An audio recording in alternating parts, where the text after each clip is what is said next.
Hello and welcome to Nerdarchy. For nerds, by nerds, I'm Nerdarchy Dave, and today I am joined by this nerd.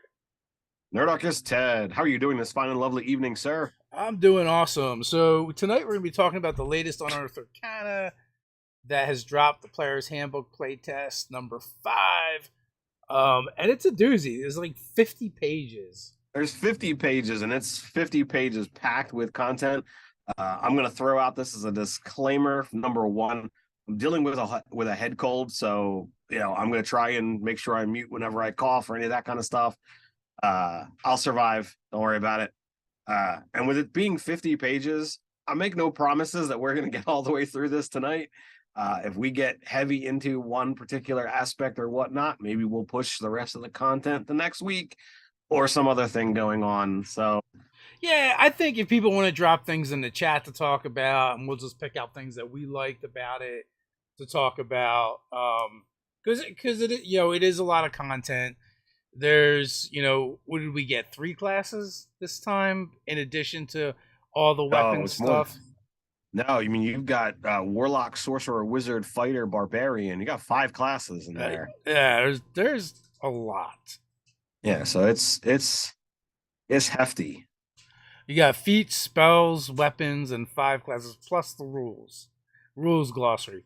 Which, to be honest with you, I didn't even read the rules glossary yet. I read up until that, and I'm like, okay, there's a lot of stuff going on here. And I want to say the last Unearthed Arcana left me a bit flat and very unexcited about what they're doing and what they're adding. And this one is a little bit of redemption. There's a lot of fun things in here. Um, There's some things that I definitely give like the major thumbs up to. There's a couple of things that I'm curious as to the thought patterns on. Um, uh, I'm happy about, and then it's still concerned with all of the wizard, scribe spell, modify spell, create spell kind of avenue. Like, to me, there's a lot of fun angles to be played there, but I wonder, like, I want to know the thought pattern of why they're going down that road. and how Uh, breakable is it? well, I mean, like, if you want to jump all the way to, to those things, like, once you start, casting that create spell, Yeah. uh, at a higher level, like you can really muck up some things and be like, all right, it doesn't say that when you create the spell that it goes to a higher level spell slot. So I'm like, all right, I'm gonna modify this spell to ignore this requirement and to change this damage type and to do this thing here. Um, so you can do a number of things.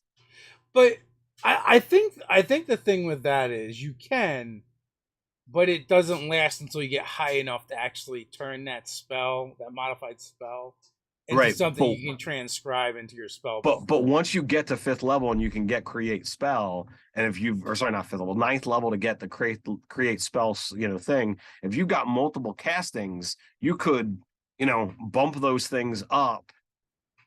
So like modify, you can change the components, you can change the concentration so the damage can't break your concentration of the spell. You can alter the damage type, you can increase the range.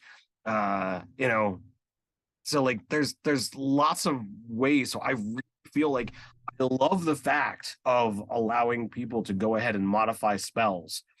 But once you then make things a permanent aspect, people are going to late game be like, all right, I'm going to start, removing these things, and I'm now going to cast multiple concentration spells because they no longer need concentration anymore because I hacked the system. Yeah, I don't know that that actually works that way. I don't know that you can actually remove concentration. Like you can make it harder to break your concentration. Okay, all right. Looking at the specific wording, yes, you are correct. It says damage can't break your concentration on the spell. It doesn't remove that component, but you can remove the verbal, somatic, or material, so long as it's not something that needs it. But if you're looking for those things that don't need the verbals, there's reasons why some of those spells have those. Uh, Yeah, I mean, I don't know. I don't know that it's going to break the game, but also I guess that's part of why it's playtests, right? To sure. see how we can break the game with it. and there's going to be things that are going to get missed as usual. Right. I just, to me, like I'm all about altering things. So like for me, I don't think it's a big deal to be like, look, I want fireball, but I want it to do lightning damage. Can I just learn lightning ball? If somebody asks me that as I'm the DM, they're the player, I'll hand wave it. Sure, no problem. Go ahead and add that spell to your spell book, Well, I feel like that's what they're doing is they're taking those things that some of us are already doing our game and waving, and they're building in the mechanics to do it as a temporary thing or as a permanent thing at even higher levels. Right. And for those aspects, I love it. But some of the other aspects that are in here, increasing the range of the spells, adding ritual tags, removing an aspect of the components of the spell, those become dangerous aspects. So, well, you can remove components, but the question is, let's see.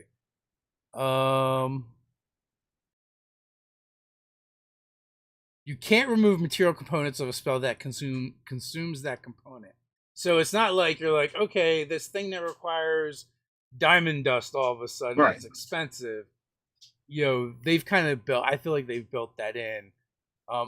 See, the area where I think it's more breakable is like anywhere is where like magic missile, like is one of those spells by changing the damage type from force to something else. While force is pretty good, there's ways to add your modifier to a single die roll a lot of times, right?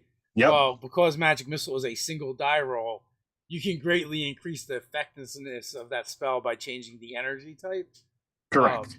And we did a whole character build on that concept. Yeah, so I feel like there's a little bit of that in there. Also like you can build a fireball that doesn't affect your allies. Sure.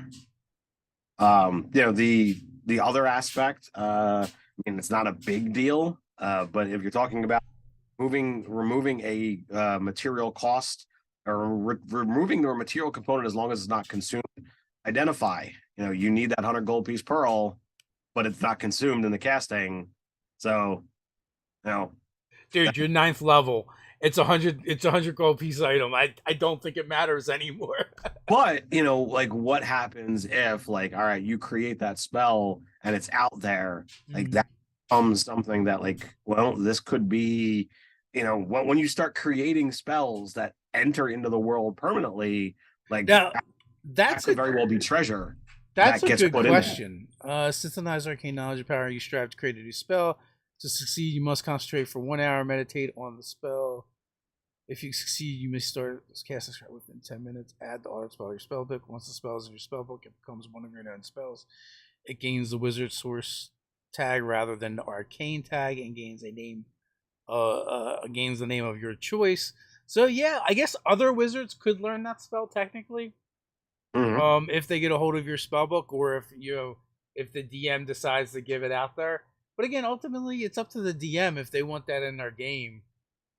Right, and I'm thinking about it from multiple aspects. Me, I don't really care about whether or not a player at my table is able to cast Identify, without that 100 gold piece pearl. It's not a big deal. But I try to look at the the greater ramifications, to the hobby and to maybe the economy. Like how does it affect the gem trade if wizards all of a sudden don't need that because that spell is out there, and all right, well I'll sell you a scroll of this for 25 gold, and now no longer need to carry around that pearl. Whatever, it's supply and demand, baby. So folks, as we mentioned, we're talking about the new playtest. There's a link in the description to check that out. Amongst some other links as well, if you want to play if you want to play D&D with us in a castle, there's a link for that in there. There's also Easy Roller Dice is a sponsor of the channel. You can go check that link out as well as a promo code that you can use. Hey, Sean James, isn't Magic Missile a mental attack? It is force damage. Although I suppose If it's one of the energy types, you can change something in. You can make it a mental attack and turn it into psychic damage. So there's some things you can play with there. So we're just kind of jumping around, and we're just going to talk about things that interested us. I really love the weapon properties. I was Well, gonna say that as well. I think there's a lot you can do with them, and having them every single weapon has a mastery is a lot of fun. You can yeah, not properties, but masteries. They also they're playing with some of the properties as well. Like my favorite one is Throne. That now, when you use a thrown weapon as part of the action, you can draw it. mhm. Which I think it was just probably an oversight originally, and then they fixed it with the fighting style, and Right. and probably like, all right, this really doesn't need to be a fighting style. This is just something people with that throw things can do. Yeah, and that fixes a lot of things. For the person who wants to go with that particular style. So So the addition of masteries is basically, if for anyone who hasn't looked at it yet, every fighter, or not every fighter, every weapon has a mastery associated with it. So if you have basically, it's like basically there's a feat that can give it to you, or there are class features that can give it to you. And if you have that mastery, you can access it, and it just lets you do something extra with that particular weapon, whether it's slow them down, push them, knock them over. Some versatile weapons have what's called flex, which means you can do the versatile damage even when you use it one handed.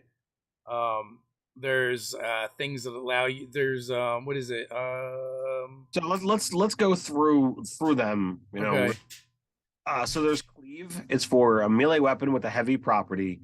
If you hit a creature with a melee attack using this weapon, you can make an attack roll with the weapon against a second creature within 5 feet of the first that is also within your reach. On a hit, the second creature takes the weapon's damage, but you don't add your ability modifier to the damage unless the modifier is negative, and you can only make this extra attack once per turn.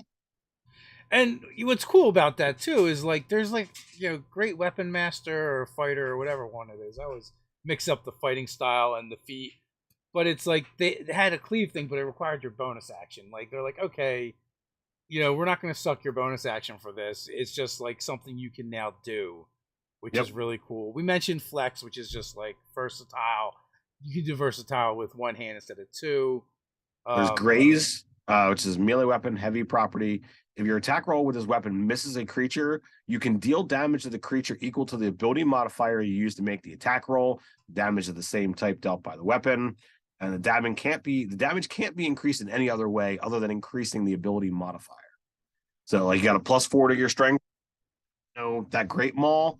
All right, well, you're still going to do 4 damage even if the attack misses. Yeah, which is kind of nice. Nick is basically when you make the attack action, you no longer need to use a bonus action to make a offhand attack.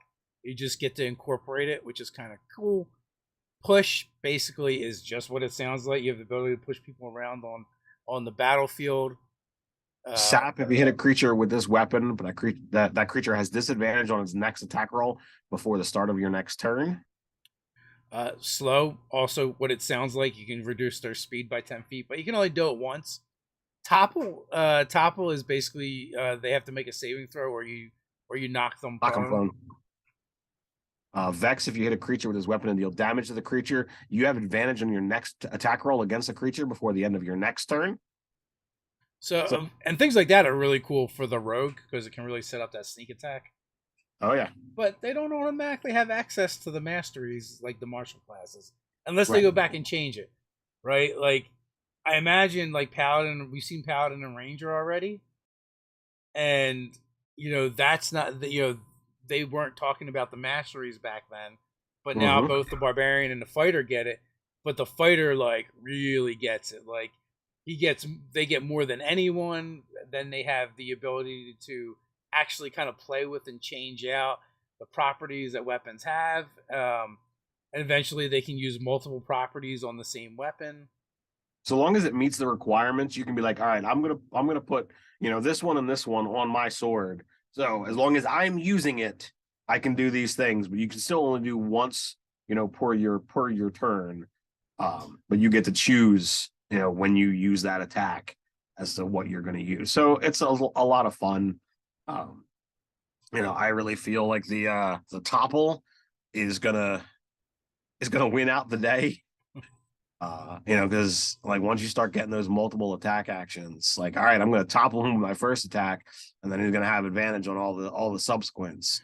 Yeah, but so part of it too is though, like it's like what kind of character do you want to build as well? Like, um, could the fighter add flex to other weapons, or not flex, nick to other weapons, so that they can then fight with two weapons, but use two long swords or two battle axes. Right. So it kind of like gives you some ability to play around with that. Well, I mean, topples with battle axe, lance, trident, off the top of the list, and then like I said, you've got the ability to add other things to it. The topple just has to have either reach or the versatile property. So, I mean, heck, you could topple with a longsword if you really wanted to. Once you've got the ability to swap. So I think it's gonna. It reminds me of, I don't know if it was a tweet or a comment I saw somewhere where someone's like, would it break things to give all martial characters or all fighters the ability to use the battle master maneuvers, just not the battle master gets the extra die and does the damage. Where I think this is like a nice in between that, because the other problem is like, or it's not really a problem, but there's certain things that you can still do even without being a battle master. Like you don't need to be a battle master to disarm someone. It's just the way the rules are written. It's not quite as useful as it could be. You can shove people, you can trip people already. You just don't. The benefit of being a battle master is when you do that, you can also do damage to them, and you get to do bonus damage as well.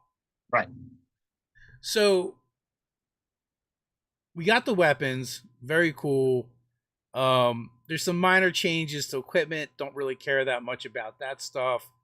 We got a bunch of spells. I don't know. Did they go away from the arcane, divine, and primal, and then go back to it? No, they've stuck with it. Okay.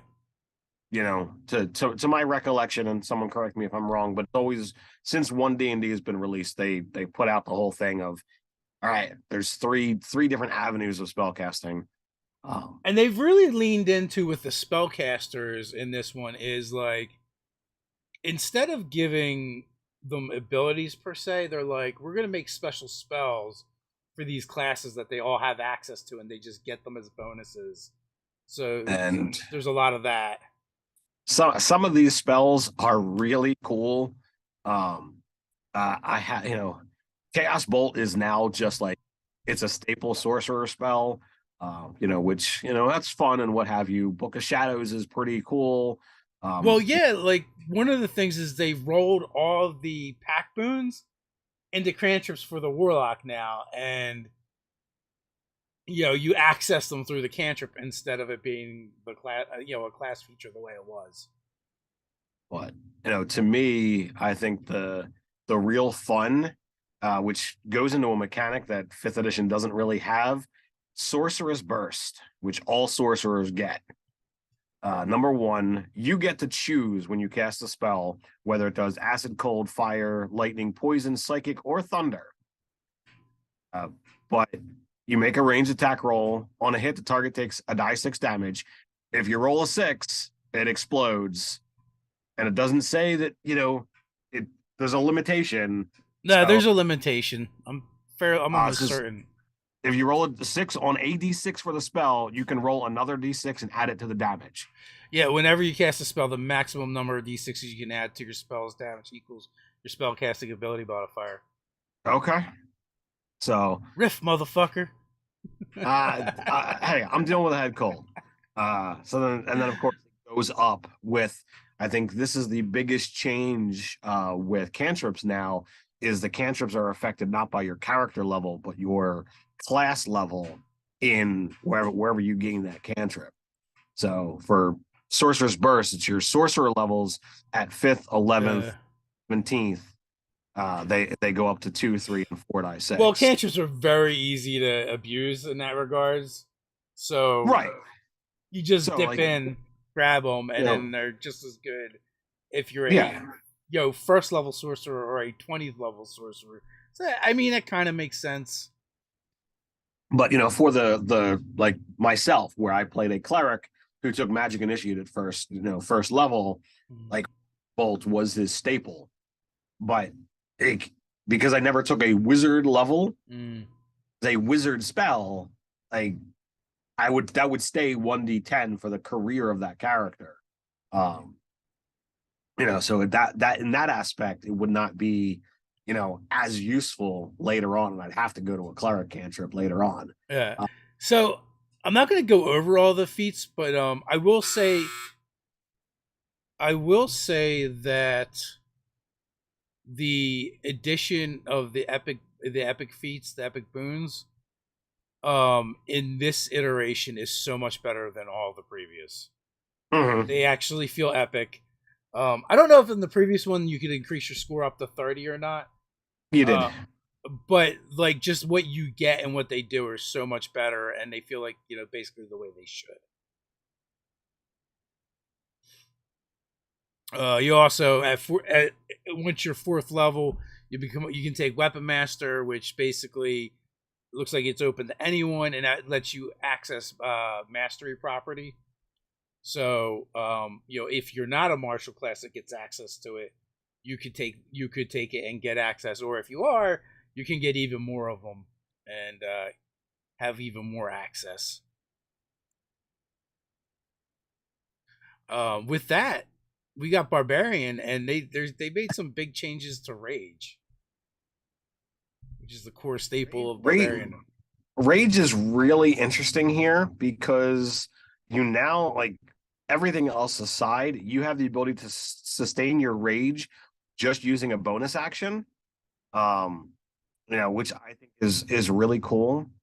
Your rage right now lasts up to 10 minutes unless you become incapacitated. You put on heavy armor, but on your turn, you can either make an attack roll against an enemy, force an enemy to make a saving throw, or take a bonus action to extend your rage.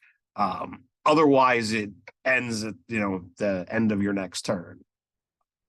But the playtest says that they're talking about rage possibly lasting a minute, but for the sake of the playtest, it's 10 minutes. Yeah, but one of the things they did remove is when you take damage, Right. which I don't know. So no more I think they no more should having to leave. cut yourself. Yeah, I think they should have left that one in there though. I feel like, but whatever. I thought primal knowledge is really weird to me. Like you could spend your rage to use strength instead of the other stats for certain skills. And like so basically acrobatics, intimidation, perception, stealth, or survival, blow a rage. Now you can use your oh no, it's what in addition while your rage is active. And you use those skills. Now, alright, I'll give you intimidation, hands down. That one's easy. Acrobatics, a little bit of a stretch, but you know what? That's not so bad. But perception stuff and survival is just weird to me. Even explanation doesn't help me. All right, so I can accept acrobatics, hands down. I can accept intimidation. Perception, I'm saying like you're giving over to your animal instincts, and like while I am not a great student of animalness, what have you, uh, I do pay attention to a handful of National Geographic and animal type shows. So like there is some aspect of animal awareness, even though that is not represented in the Yeah. stat of animals. It's really there.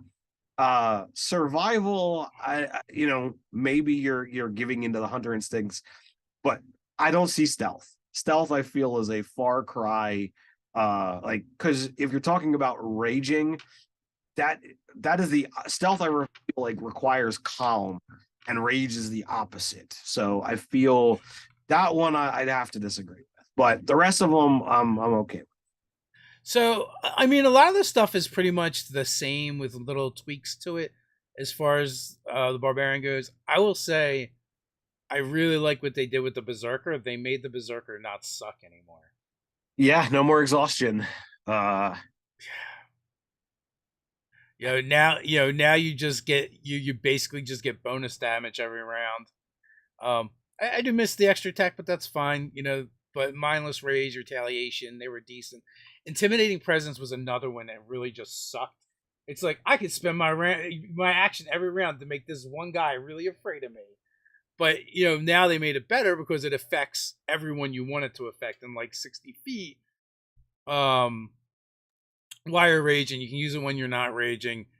That makes it much different. If there's a plethora of enemies, it may be to behove you to scare them all instead of fight them all. It's so much better than I just make that one guy afraid of me. Right. Yeah. So a lot of fun. I feel it is a step down in power to not get that extra attack, but to not get that level of exhaustion, which literally is an ability that can kill you. Yeah. I like the change, and I'm willing to accept what's here. I think overall it's improved. To me, I like the base class. Yeah. I'm reading the Berserker, and it's like, I like it, but I'm not itching to play it. It's probably not going to be the best one for sure. No. I mean, you eventually get up to extra. Well, yeah, I guess in the beginning it's not bad, but the returns are diminishing. Doing that little bit of extra damage. Like I like what the core Barbarian is doing. I mean, it does get its what was 20th level, now 18th. Your strength and con score is only increased by 2 rather than 4. So like that is a big change, but you are getting it at a lower level. They just split it up, really. Like they've just folded it back into the epic boon, right? That you're going to get at 20th level, so you still kind of do get it. So I like I said, I like the core Barbarian. What's here, is flavorful. It fits everything. I'm just not digging on the Berserker. I would have liked to have seen the Totem Barbarian, which I believe is so widely popular. Well, then we get into Fighter, which like the core aspect is the new weapon mastery. They've given fighters access to persuasion. It's been added to the list of class skills with an eye on the fantasy archetype of the persuasive warrior who leads others. So yay, persuasion. Second wind is now given twice in between rests. So that's kind of cool. Yeah, it is, but you don't get it back on a short rest anymore. Right. So depending on how your games go, so that's like, it's whatever. Obviously we talked a lot about weapon masters. They're cool. They nerfed action surge big time because they're like, all right, no more you guys with your fireball twice in one round. That's done. Now it can only be used for your action surge actions can be used for very specific. Now, if you're just playing straight up fighters and using it that way, you're unaffected. Right. There is the caveat, which I don't know if it's there, but like you can't action surge more than once in a round. I don't know if that was there before. I don't know that it never. I mean, like you wouldn't get a second action surge until 18th level anyway. So I don't know. Maybe it did come up. Maybe some these people playing their 20th level and 18th level games were doing that. I don't know if that was a thing previously or not to worry about. I can tell you one thing: it wasn't really coming up in our games. Right. Yeah. Pulling up on D&D Beyond action surge. So starting at second level, you can push yourself beyond your normal limits for a moment. On your turn, you can take one additional action. Once you use this feature, you must finish a short or long rest before you can use it again. Starting at 17th level, you can use it twice before a rest, but only once on the same turn. Yeah, so that was already in there. So it was there before. I feel like I've seen people use their action surge and then action surge again. Clearly if they did so, then that was a mistake. But it is what it is. Yeah, so some minor tweaks, but I want to say the biggest thing is just the weapon masteries and getting a lot of them, which we like that. We get the champion. The champion got a lot better. Like I thought the champion was pretty good before, but now third level you get the increased crit like you did before. Um, but you also get this ability to swap out proficiencies, your skills, which whatever. Like to me, the swapping out stuff is always weird. That you learn and forget stuff like from day to day.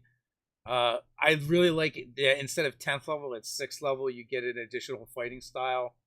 I mean that was one of the cool things about the champion, in my opinion. But you didn't get access to it until much higher levels. And then when you combine additional fighting styles with how much of the masteries the fighter has access to, I feel like you're going to be able to do some really cool things as a champion. I also like the fact that 6th level, you get Heroic Warrior. So the thrill of battle drives you towards victory. Once per combat, you can give yourself heroic advantage if you start your turn without it. So, like, it's not a big deal, but to have it incorporated within, your class abilities, are like, all right, I just used mine last round. You know what?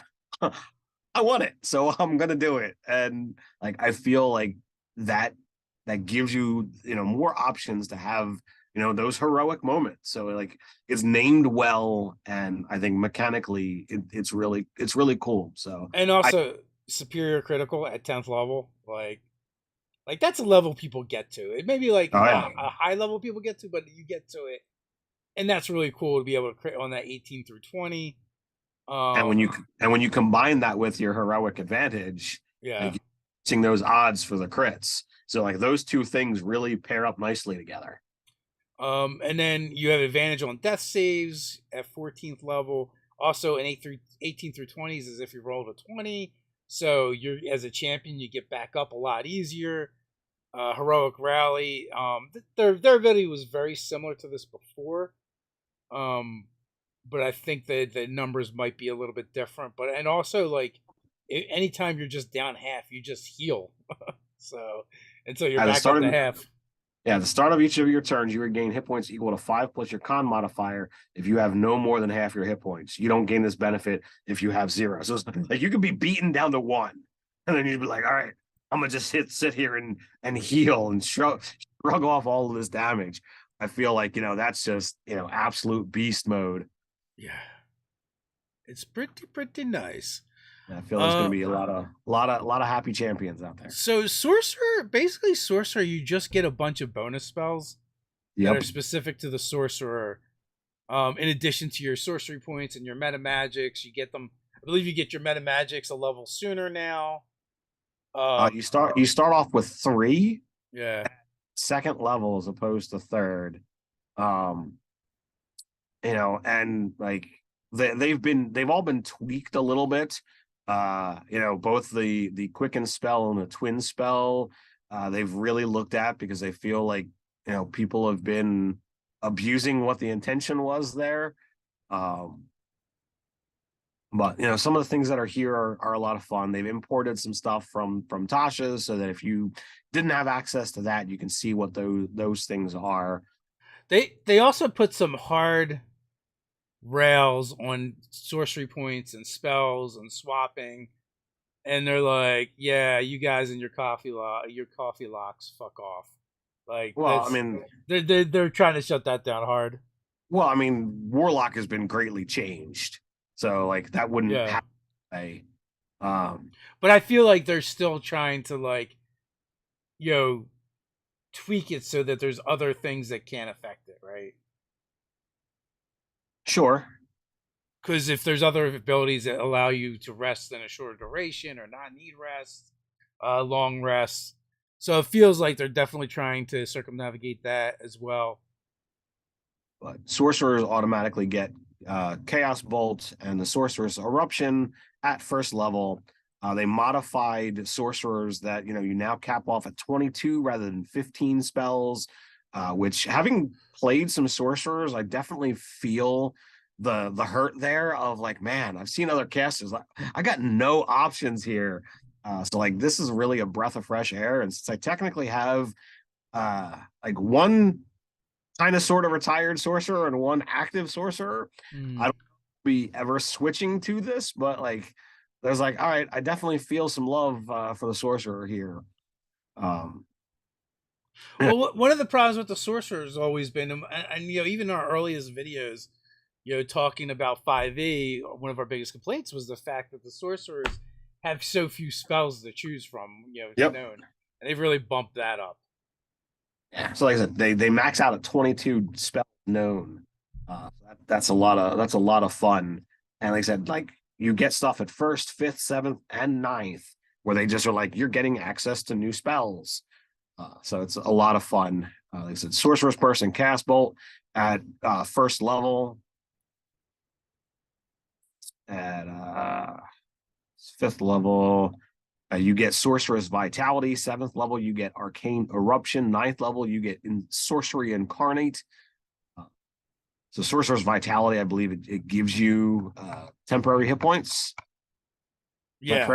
No, it heals you. It's actually a heal ability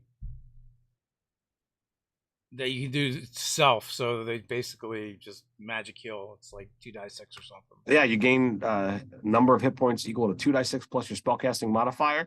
And if you have any of the following conditions, they end on you: blind, deafened, and poisoned. And it's a third level spell. I mean, yeah, it's like, all right, can I fireball or Sorcerer's Vitality? But you know what? Sometimes it's nice. Sorcery Incarnate, your magic blooms within you, transforming you into a glimmering being of magical energy for the duration. You regain 1d4 sorcery points until the spell ends. You also gain the following.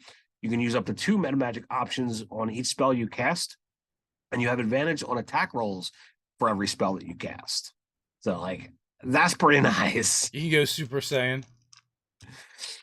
So, like I said, reading the Sorcerer, like I said, playing 2 sorcerers and feeling that that hurt of the the limitations, like this really invigorates me as a sorcerer.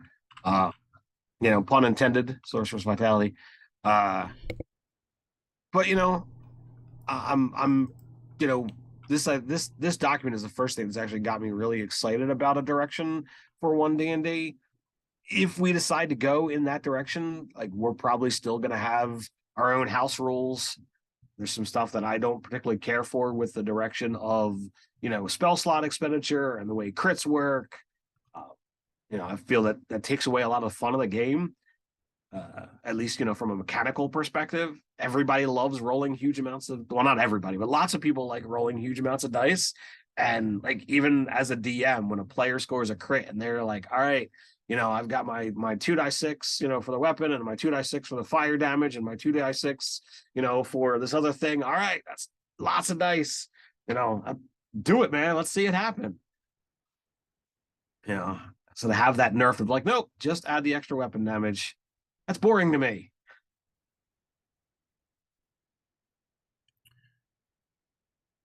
So we get the Draconic Sorcerer is our subclass.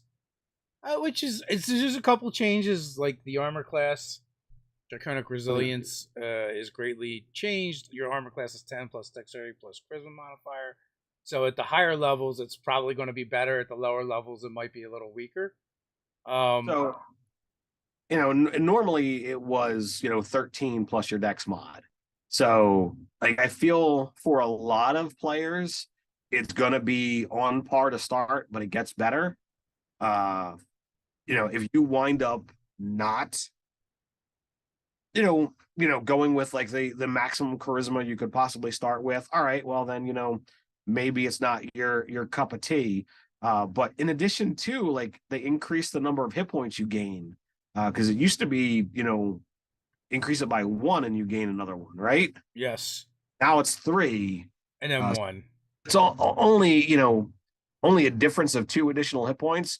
But at low levels, that's a big deal to me. Yeah, I mean, picking up 3 hit points at 3rd level for a sorcerer, that's half a hit die. So the rest of the stuff is pretty similar to what it was before, with some minor tweaks and changes. The resistances. So I like the Draconic Exhalation. So you instead of being able to cast your Sorcerer's Burst, You can breathe it in a 15-foot cone, so it's going to possibly damage multiple people. You have to use the damage type associated with your your elemental affinity with this class, but that means you've got the ability to keep doing this because there's no limitation beyond once a turn. And you make an attack roll for each person that's in that arc, which, all right, that could be a lot of fun to play that up. So like you're getting a breath weapon that's attached to your cantrip, so both things make each other better. And there's that more chance of exploding those dice. There is that. And then 14th level, you're going to get your dragon wings. While your sorcery incarnate spell is active, you can sprout wings, gain a fly speed equal to your speed. In addition, at the end of each of your turns, you can flap the wings to unleash magical energy, dealing damage to each creature of your choice within 15 foot. So you've got the ability to like injure those around you, but only those that you want, which is awesome. The sorcerer is not usually known for being careful with their magic. So to have this be like, choosing your targets to get hurt, that's awesome. So next up is Warlock. Warlock has seen significant amount of changes. I would say this is the biggest amount of change. They've drastically, the core concept is still the same, but they don't have, like, you can't do the short rest thing anymore. They are just half casters. And everything is very much built upon their eldritch invocations. So like you can get access to more things and really play the type of warlock that you want. They're also, but I believe they also nerfed Hex severely. So like it's not every attack, it's once per turn. Which, imagine if they're going in that direction, Hunter's Mark is going to see the same thing coming. Probably. But Hex also now can be cast at a higher level spell and do more damage, which I don't believe it had that aspect before. It was always like, yay, I'm casting, Hex, which does an additional D6 for my 5th level spell slot. Yeah. And so I guess the weird thing now is, though, like they're not strictly charisma based casters anymore. Yeah, they can be intelligence, wisdom, or charisma, depending upon what direction that they want to go. If you go Pact of the Blade, you can choose wisdom or charisma. If you go Pact of the Chain, you can use intelligence or charisma. If you go Pact of the Tome, you get intelligence or wisdom. So if you're going like with the bookie type, you don't even get to use charisma as your option. So I kind of dig that this class is not built the same way it was before. Well, it's always been something that's really flavorful and cool, but it's been limited. It's like, I'm a spellcaster, but I really don't have any spells to cast. Mm-hmm. So after one combat, you're kind of out of spells. And I feel like a lot of warlocks are going to cast Hex, right? Okay, Yep. well, there's your spell, or half your spell's gone until you take a short rest. Well, now they automatically get medium armor. So like they're fitting in with clerics. Pact Boon has been moved from 3rd to 1st level, and you now get access to Eldritch Blast and Hex for free, as well as a choice of spell depending upon which Pact Boon you go with. Pact Magic now has been replaced by spellcasting. So like I said, you're now like a half caster. You get Eldritch Invocations that cap out at 9 rather than 8, but you also, like, they've incorporated your Mystic Arcanum into your Eldritch Invocation, so you technically do lose some, from that direction. Well, yes and no, but also like, so there are a lot of them like, oh, you can add this to your spell list. You still only have 2 castings, but now you have another thing to not have spell slots to cast on. Now, when you do that, they're like, you actually get a casting of it as well. Right. Which, I imagine a lot of people had complained in the past, because it's, it really does suck to just be like, all right, hey, we're going to give you this thing where, your options to use it are limited. I do like, the the upgrades you can do to your familiars. Like if you Mhm. decide to go that route, that's kind of fun. It gives them different things to do. You get the ability to actually straight up contact your patron at 11th level. So I dig that aspect. It doesn't really say much beyond you can talk to them and they'll talk back. But I dig that direction. You get Hex Master, which allows you to cast it for free. I imagine that there's going to be very soon a revision to the wording because it doesn't say you can cast it as a first level spell, where usually like when something says you can do something for free, it gives you that limitation. So I've probably just been an oversight. But I think that's going to be there.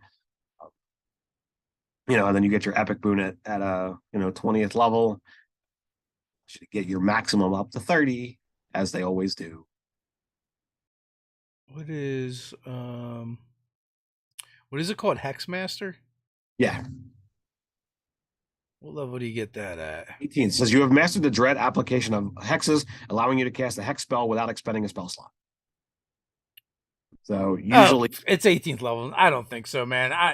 It's 18th level. It's the end of the game. That extra amount of damage is nothing. Because what is it? It maxes out at like 3 or 4. 3 die 6. An extra 3 die 6 around at 18th level. I don't see the game breaking. Okay, I mean maybe I'm wrong, but I feel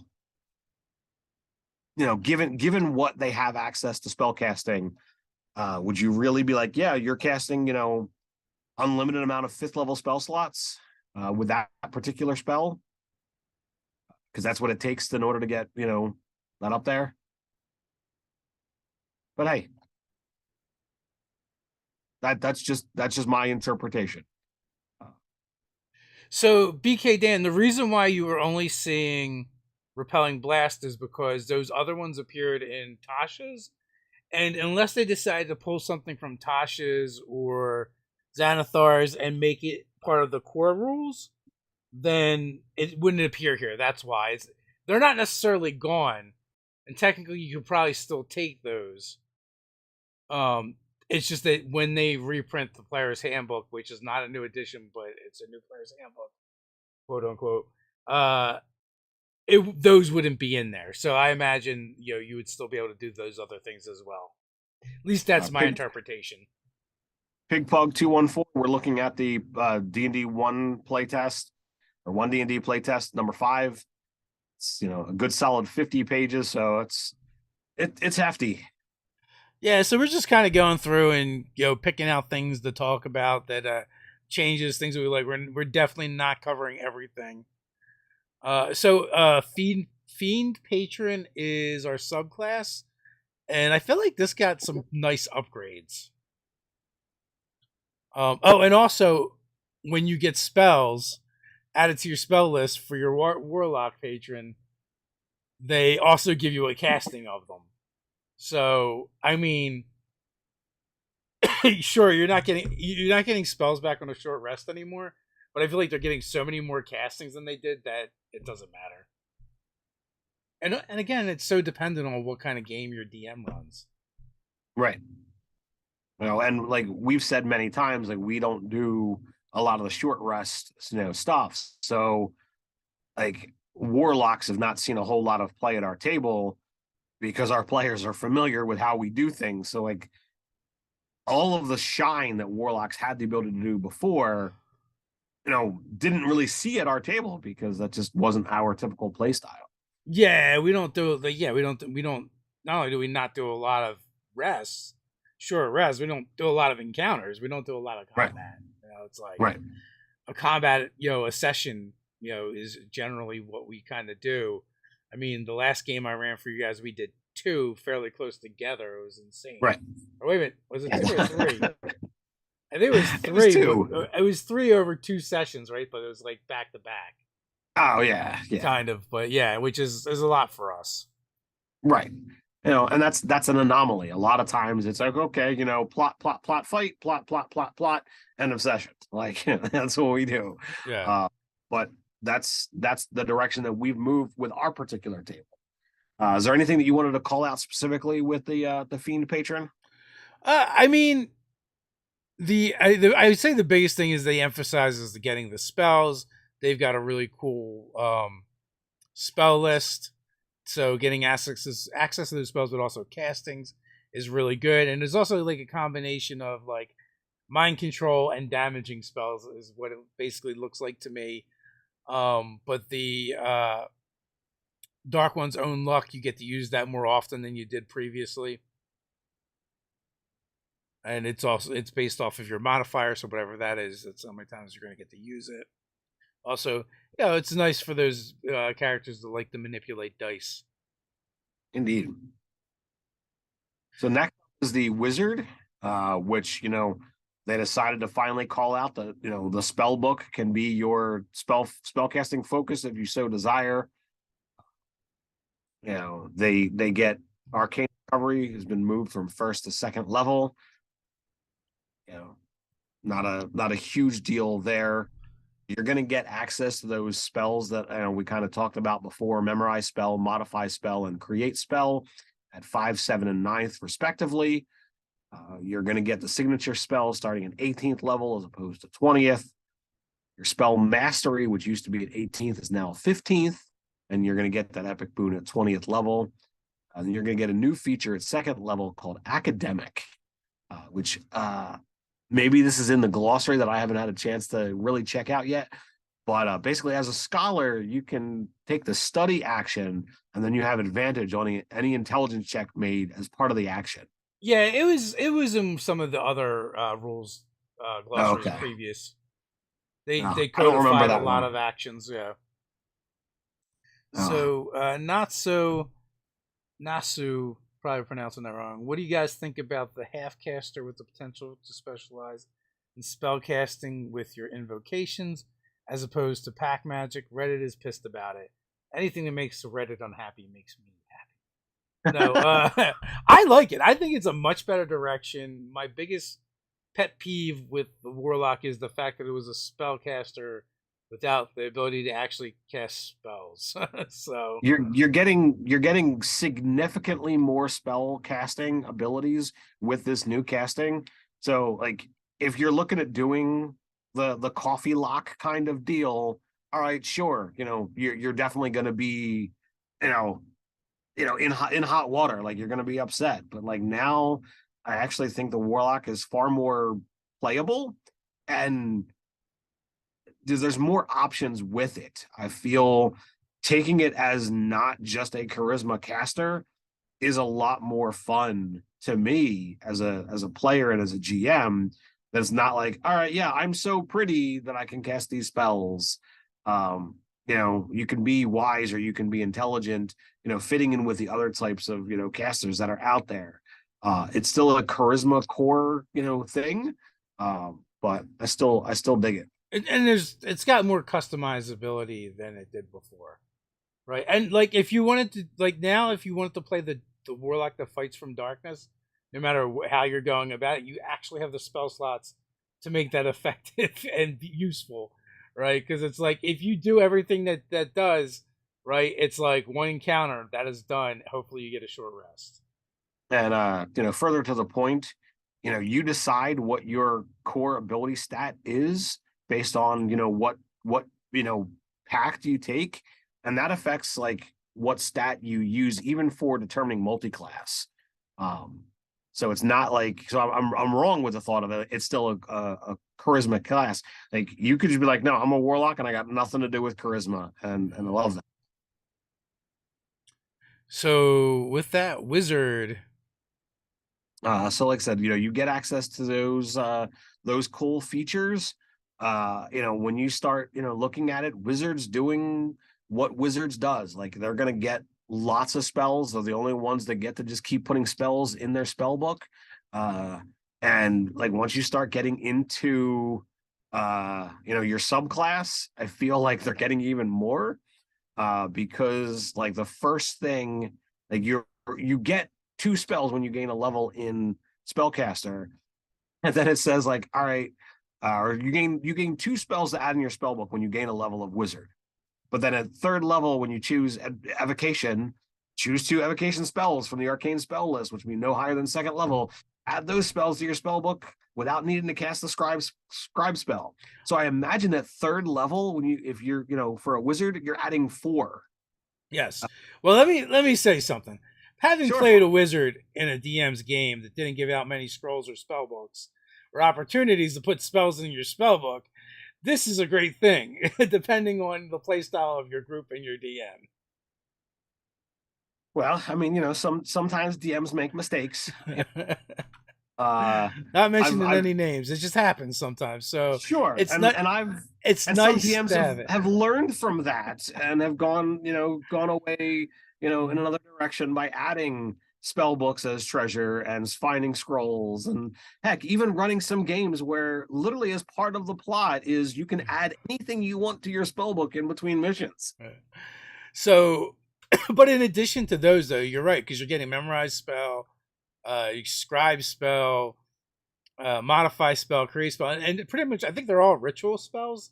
So as long as you have the time, you can take advantage of those, and it just gives you ways to kind of like customize and tailor the spells you have prepared as the wizard, and it adds back in. It adds more of the flexibility into the wizard that should be there. So all in all, I am actually rather shocked that we managed to get through all of this, with some hasty speed. But I like the spellcasters that are here. I feel that while there's a lot of stuff to unpack in 50 pages, this is the first thing of one D&D that's actually got me rather excited with the direction.